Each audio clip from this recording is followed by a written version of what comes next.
Hello everyone, welcome back to my channel Hindi कक्षा। बच्चों, हम पढ़ रहे हैं आपकी हिंदी पाठ्य पुस्तक वसंत भाग 3 का पहला पाठ ध्वनि। और आज की इस हिंदी कक्षा में हम इस कविता के हर एक अंश की सप्रसंग व्याख्या लिखना सीखेंगे। बच्चों, सप्रसंग व्याख्या के लिए इस कविता का हर एक अंश बहुत महत्वपूर्ण है, तो आप इस वीडियो को बड़े ही ध्यान से और शुरू से अंत तक पूरा ज़रूर देखिएगा।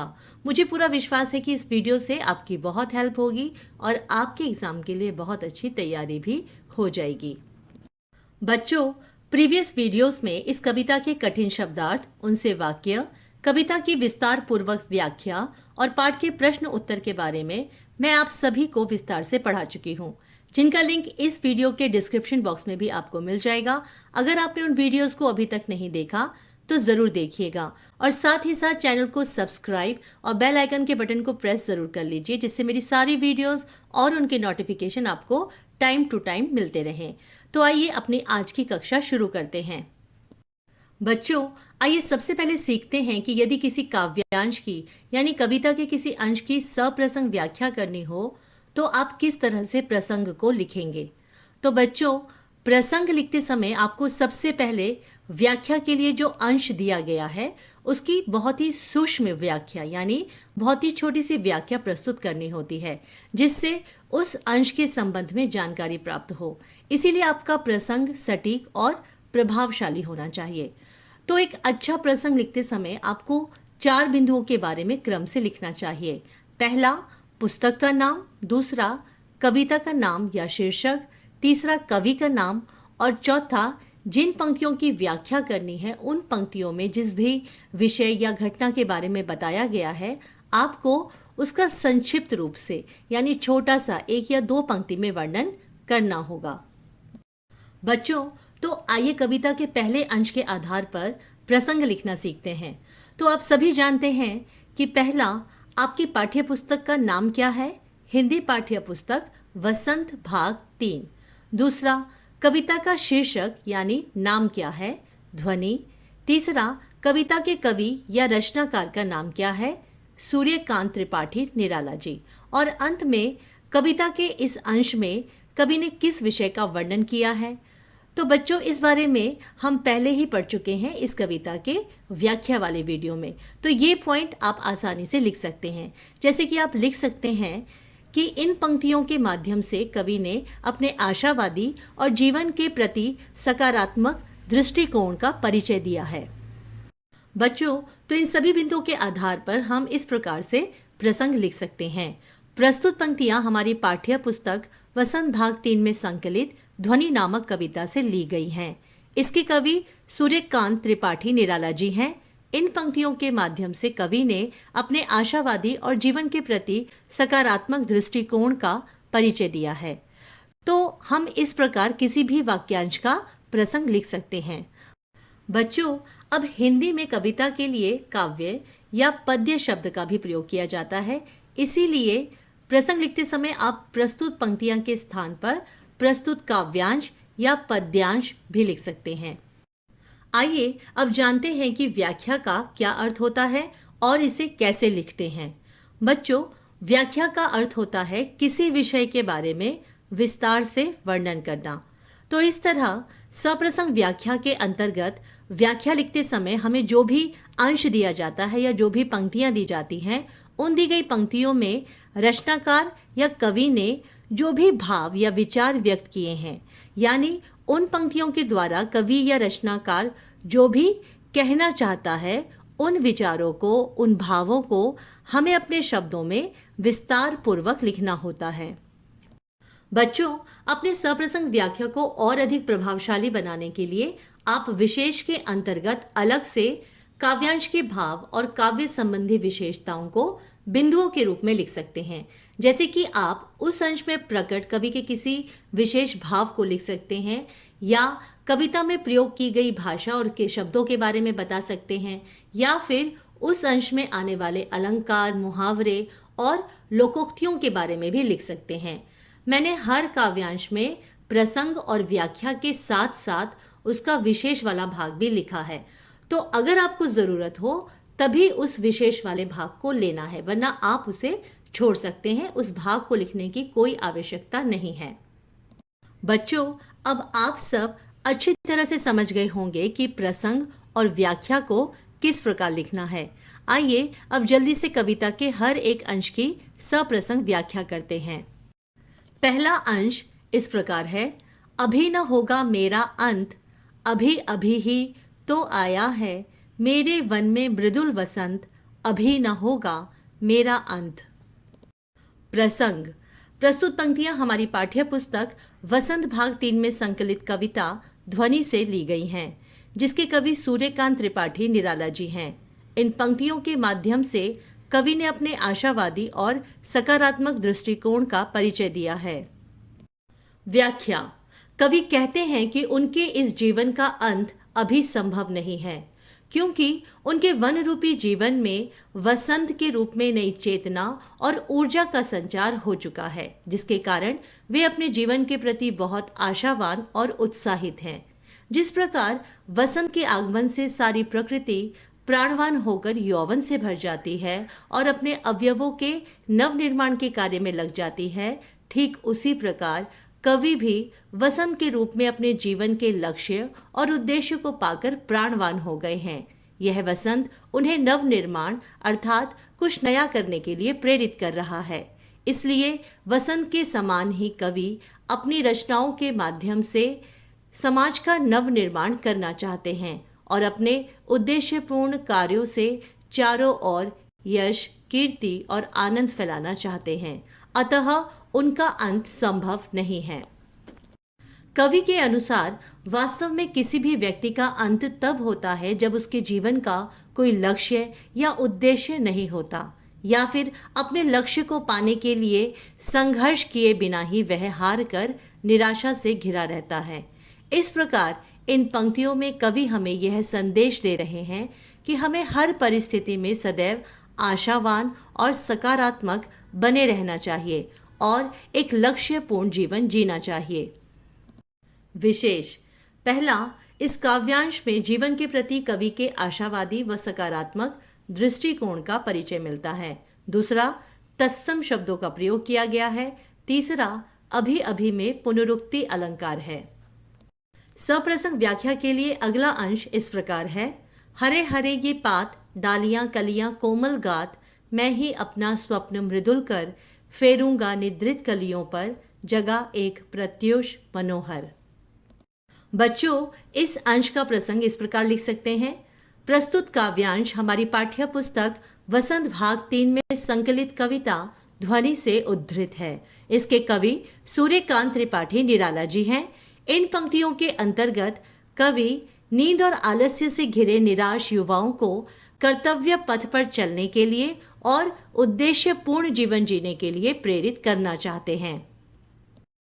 व्याख्या। इन पंक्तियों में कवि ने युवा पीढ़ी को हरे और कोमल पत्तियों, डालियों और कलियों के समान बताया है। कवि कहते हैं कि वसंत के आने से पेड़ों में आए नवीन पत्ते, डालियां और कलियां अभी हरे हरे और कोमल शरीर वाले हैं। इस प्रकार ये सब अभी अपनी सुप्तावस्था में हैं। इसीलिए कवि स्वप्न के समान अपने हाथों के कोमल स्पर्श से इन सोई हुई कलियों को एक नई और सुंदर सुबह के लिए जगाना चाहते हैं। अर्थात कवि ये कहना चाहते हैं कि हरी हरी कलियों के समान ही युवाओं का मन और स्वभाव बहुत कोमल है। इसीलिए कवि स्वप्न के समान अपनी रचनाओं के कोमल स्पर्श से नवयुवकों में नवचेतना व ऊर्जा का संचार करना चाहते हैं, जिससे निद्रित कलियों के समान आलस और अज्ञान रूपी नींद में सोए नवयुवकों को अपनी असीमित क्षमताओं और योग्यताओं का ज्ञान हो और प्रत्येक नवयुवक एक सुंदर और उज्जवल भविष्य के रूप में एक नई शुरुआत कर सके। इस प्रकार इन पंक्तियों में कवि युवा वर्ग को रचनात्मकता और सक्रियता के साथ एक नई शुरुआत करने के लिए प्रेरित कर रहे हैं। विशेष। पहला, इस काव्यांश में प्रकृति के प्रति मानवीय संवेदना को सुंदर व मनोहर रूप में दर्शाया गया है। दूसरा, यहाँ पात, गात, स्वप्न, मृदुल आदि तत्सम शब्दों का सुंदर प्रयोग किया गया है। तीसरा, हरे हरे में पुनरुक्ति अलंकार है। चौथा कलियां कोमल में अनुप्रास अलंकार है। सप्रसंग व्याख्या के लिए अगला अंश इस प्रकार है। पुष्प पुष्प से तंद्रालस लालसा खींच लूंगा मैं, अपने नवजीवन का अमृत सहर्ष सींच दूंगा मैं। प्रसंग प्रस्तुत पंक्तियां हमारी पाठ्य पुस्तक वसंत भाग 3 में संकलित कविता ध्वनि से ली गई है, जिसके कवि सूर्यकांत त्रिपाठी निराला जी हैं। इन पंक्तियों में कवि ने समाज के निर्माण में साहित्य की भूमिका व महत्व को दर्शाते हुए अपने कवि कर्म का परिचय दिया है। वे समाज के युवाओं को अपनी रचनाओं के द्वारा प्रेरित करना चाहते हैं। व्याख्या। कवि कहते हैं कि जिस प्रकार वसंत की हर सुबह अपने प्रकाश से और अपनी जीवनदायिनी ऊर्जा व चेतना से सोए अलसाए फूलों के भीतर से सारे आलस्य और निद्रा को नष्ट कर देती है, तथा अपने अमृत रूपी तत्व से सींचकर प्रत्येक फूल को नवजीवन देकर उनकी सुंदरता और आभा को और अधिक बढ़ा देती है, उसी प्रकार कवि वसंत से प्राप्त उस अमृत तत्व का संचार अपने समाज के पुष्प रूपी नव युवाओं में सहर्ष भाव से करना चाहते हैं, जिससे उनके भीतर की निराशा और अज्ञान रूपी आलस्य व निद्रा पूर्ण रूप से नष्ट हो जाए और वे भी उस अमृत तत्व को पाकर अपने और समाज के नव निर्माण के लिए प्रोत्साहित हों। इस प्रकार इन पंक्तियों में कवि एक मार्गदर्शक के रूप में सारे युवा वर्ग को उनके भीतर की निष्क्रियता, निराशा आदि अवगुणों और कमियों को दूर करने के लिए और एक नए जीवन का सपना देखने के लिए प्रेरित कर रहे हैं, जिससे वे अपने जीवन को सार्थक बना सके और उसका आनंद ले सकें। विशेष पहला, यहाँ समाज के निर्माण में साहित्य की भूमिका को दर्शाया गया है। दूसरा, तत्सम प्रधान खड़ी बोली का सुंदर प्रयोग किया गया है। तीसरा, पुष्प पुष्प में पुनरुक्ति अलंकार है। और चौथा, सहर्ष सींच दूंगा मैं, यहाँ सवर्ण की आवृत्ति होने से अनुप्रास अलंकार है। सप्रसंग व्याख्या के लिए इस कविता का अंतिम अंश इस प्रकार है। द्वार दिखा दूंगा फिर उनको, है मेरे वे जहां अनंत, अभी न होगा मेरा अंत। प्रसंग प्रस्तुत पंक्तियां हमारी पाठ्य पुस्तक वसंत भाग 3 में संकलित कविता ध्वनि से ली गई हैं, जिसके कवि सूर्यकांत त्रिपाठी निराला जी हैं।